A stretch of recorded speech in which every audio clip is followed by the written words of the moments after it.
ఏడాది కాంగ్రెస్ పాలన ఎలా ఉందో చెప్తూ చాలా మంది వాళ్ళ అభిప్రాయాలను వ్యక్తం చేస్తున్నారు. ప్రముఖ సీనియర్ జర్నలిస్ట్ కె శ్రీనివాస్ చేసిన ఒక లోతైన విశ్లేషణ సోషల్ మీడియాలో వైరల్ అవుతుంది. కాంగ్రెస్ వైపు బీఆర్ఎస్ వైపు మొగ్గకుండా న్యూట్రల్గా ఉన్నది ఉన్నట్లు చెప్పిన ఆ విశ్లేషణ కె శ్రీనివాస్ గారి మాటల్లోనే విందాం. 2015లో కొత్త రాష్ట్రంలో కొత్త ప్రభుత్వానికి ఏడాది పూర్తయినప్పుడు పరిపాలన మీద అభిప్రాయం అడిగితే సంతృప్తిగా ఉన్నానని కోదండరాం చెప్పారు. అప్పటికే తెలంగాణ సమాజానికి కోదండరాంకు ఆశాభంగాలు మొదలయ్యాయి. కానీ ఆ విషయం బయటకు గట్టిగా చెప్పేంత ప్రతికూలత అప్పటికింకా ఏర్పడలేదు. కేసీఆర్ సానుకూలత అప్పటికింకా తగ్గలేదు. ప్రజా జీవితంలో ఉండేవారు అభిప్రాయాలను ఆచితూచి చెప్పవలసి వస్తుంది. పౌర సమాజ ప్రతినిధులు అంతిమ నిర్ధారణలను రేటింగ్లను ఇవ్వనక్కర్లేదు.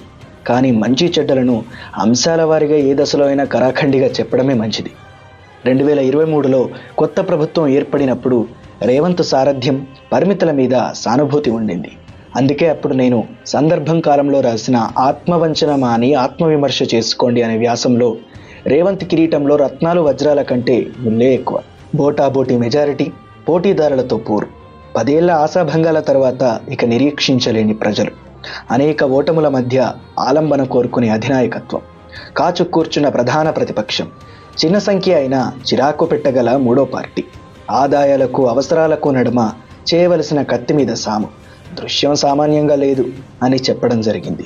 ఇదే పరిస్థితి ఇప్పటికీ కొనసాగుతోంది. కానీ ఇంటి పోరును ఏదో రకంగా చక్కబెట్టుకున్న ఉత్సాహంలో ప్రజాస్వామికమైన దుందుడుకుతనం నాయకత్వంలో పెరిగిపోతోంది.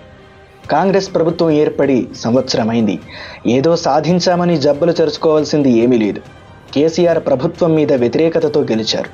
ఆ వ్యతిరేకత ఇంకా పలచబారలేదు కాబట్టి ప్రభుత్వం మీద తటస్థ భావన కొనసాగుతోంది తప్ప ఇచ్చిన ఆశించిన వాగ్దానాలు నెరవేరడం లేదని జనానికి తెలుసు. 10 ఏళ్ల కాలంలో కానిది 10 నెలల్లో సాధించామని రేవంత్ చెప్పుకుంటున్న మాటలకు మరో అర్థం కూడా ధ్వనిస్తోంది. ఈ తెలంగాణ ప్రభుత్వం చాలా తప్పులు చేస్తోంది. అనవసరమైనవి, చేయకూడనివి చేస్తోంది. తెలంగాణ అస్తిత్వ చిహ్నాలతో తగవు పెట్టుకోవడం కొనసాగిస్తూనే ఉంది. బాధిత ప్రజలను, ప్రతిపక్షాన్ని ఒకే ఘాటన కట్టి కయ్యానికి కాలు దువ్వుతోంది. అభివృద్ధిని బుల్డోజర్ లాగా జనం మీదికి తోలుతోంది.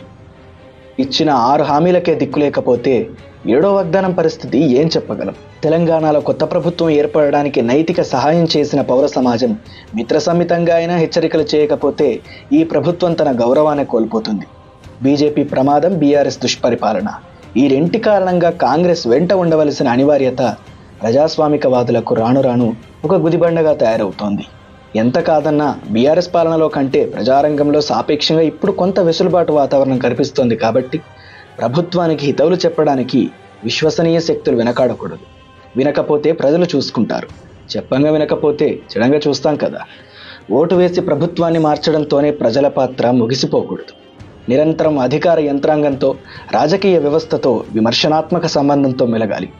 మళ్ళీ ఒక అధికార పీఠాన్ని బలపరిచి దుర్భేద్య దుర్గాలతో పాలకులు సేద తీరుతుంటే వాళ్ళని చేరలేక నిస్పృహ చెందే బదులు ప్రజలు తమను తాము సాధికారం చేసుకొని నిరంతర అప్రమత్తతతో మెలగాలి.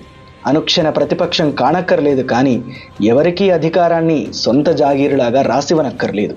బీఆర్ఎస్, కాంగ్రెస్, బీజేపీల విషయంలో పూర్తి తటస్థంగా ఉంటూనే కాంగ్రెస్ ప్రభుత్వానికి దిశానిర్దేశం చేయడం వల్ల కె శ్రీనివాస్ తన ఫేస్బుక్ వాల్ మీద చేసిన విశ్లేషణను ఎక్కువ మంది వాట్సాప్, ఇతర సోషల్ మీడియా మాధ్యమాల్లో షేర్ చేసుకుంటున్నారు.